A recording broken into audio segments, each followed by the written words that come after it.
सोमवार व्रत कथा। किसी नगर में एक साहूकार रहता था। उसके घर में धन की कोई कमी नहीं थी, लेकिन उसकी कोई संतान नहीं थी, जिस वजह से वह बेहद दुखी था। पुत्र प्राप्ति के लिए वह भगवान शिव प्रत्येक सोमवार व्रत करता था और पूरी श्रद्धा के साथ शिवालय में जाकर भगवान शिव और पार्वती जी का पूजन करता था। उसकी भक्ति देखकर माँ पार्वती प्रसन्न हो गई और भगवान शिव से उस साहूकार की मनोकामना पूर्ण करने की निवेदन करने लगी। पार्वती जी की इच्छा सुनकर भगवान शिव ने कहा कि हे पार्वती, इन संसार में हर प्राणी को उसके कर्मों के अनुसार फल मिलता है और जिसके भाग्य में जो हो उसे भोगना ही पड़ता है। लेकिन पार्वती जी ने साहूकार की भक्ति का नाम मान रखने के लिए उसकी मनोकामना पूर्ण करने की इच्छा जताई। माता पार्वती के आग्रह पर शिव जी ने साहूकार को पुत्र प्राप्ति का वरदान तो दिया, लेकिन साथ ही यह भी कहा कि उसके बालक की आयु केवल 12 वर्ष होगी। माता पार्वती और भगवान शिव की इस बात साहूकार को इस बात की न तो कोई खुशी थी और न कोई गम था। वह पहले की भांति शिव जी की पूजा करता रहा। कुछ समय उपरांत साहूकार के घर एक पुत्र का जन्म हुआ। जब वह बालक 11 वर्ष का हुआ तो उसे पढ़ने के लिए काशी भेज दिया गया। साहूकार ने पुत्र का मामा को बुलाकर उसे बहुत सारा धन दिया और कहा कि तुम इस बालक को काशी विद्या प्राप्ति के लिए ले जाओ और मार्ग में यज्ञ कराओ। जहाँ भी यज्ञ कराओ वहीं पर ब्राह्मणों को भोजन कराते और दक्षिणा देते हुए जाओ। दोनों मामा भांजे इस तरह यज्ञ कराते और ब्राह्मणों को दान दक्षिणा देते काशी की ओर चल पड़े। रास्ते में एक नगर पड़ा, जहाँ नगर के राजा की कन्या का विवाह देकर लेकिन जिस राजकुमार से राजकुमारी होने वाला अपने नगर ले जाए एक लड़के को दूल्हे का राजकुमार के राजकुमारी से विवाह करा दिया गया। लेकिन साहूकार की बात एक ईमानदार पाने के लिए उसे यह बात नापसंद लगी थी। पुत्र देखकर अवसर उसके मन में राजकुमारी के पुत्र के विचार आया। उसने सोचा कि क्यों न इस लड़की को दूल्हा बनाकर राजकुमारी से विवाह करा संग तुम्हें भेजा जाएगा, वह एक आंख से काना है।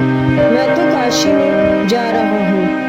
जब राजकुमारी ने चुन्नी पर लिखी बातें पढ़ी तो उसने अपने माता पिता को यह बात बताई।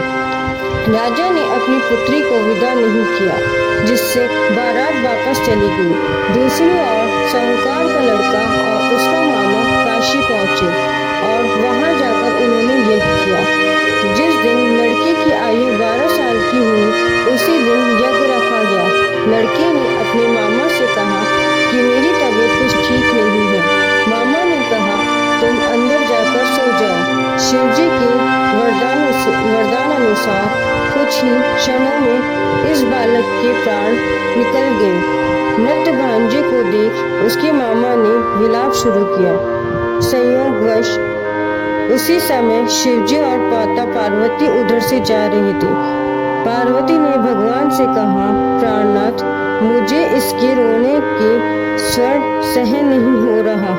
आप व्यक्ति के कष्ट को अवश्य दूर करें।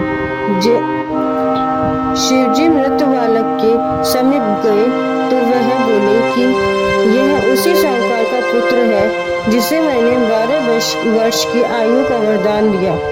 अब इसकी आयु पूरी हो चुकी है।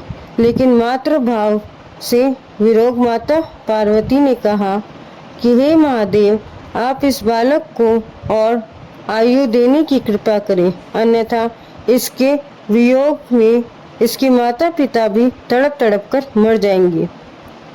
माता पार्वती के आग्रह पर भगवान शिव ने उस लड़के को जो जीवित होने का वरदान दिया। शिवजी की कृपा से वह लड़का जीवित हो गया।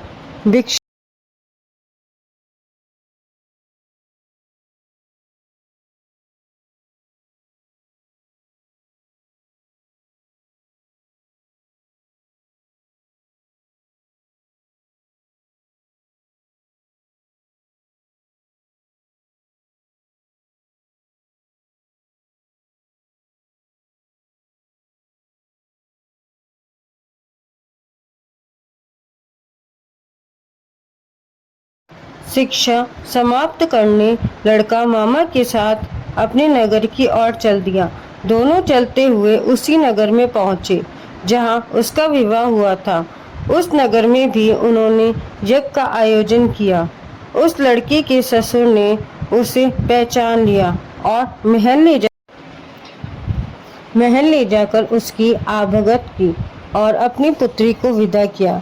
इधर भूखे प्यासे रहकर साहूकार और उसकी पत्नी बेटे की प्रतीक्षा कर रहे थे। उन्होंने प्रण कर रखा था कि यदि उन्हें अपने बेटे की मृत्यु का समाचार मिला तो वह भी प्राण त्याग देंगे, परंतु अपने बेटे को जीवित होने का समाचार पाकर वह बेहद प्रसन्न हुए। उसी रात भगवान शिव ने व्यापारी के स्वप्न में आकर कहा, हे श्रेष्ठी, मैंने तेरे सोमवार के व्रत करने और व्रत कथा सुनने के से प्रसन्न होकर तेरे पुत्र को लंबी आयु वरदान किए हैं। जो कोई सोमवार व्रत करता है या कथा सुनता है और पढ़ता है उससे सभी सुख मिलते हैं, सारे दुख दूर होते हैं और समस्त मनोकामनाएं पूर्ण होती है। ओम नमः शिवाय।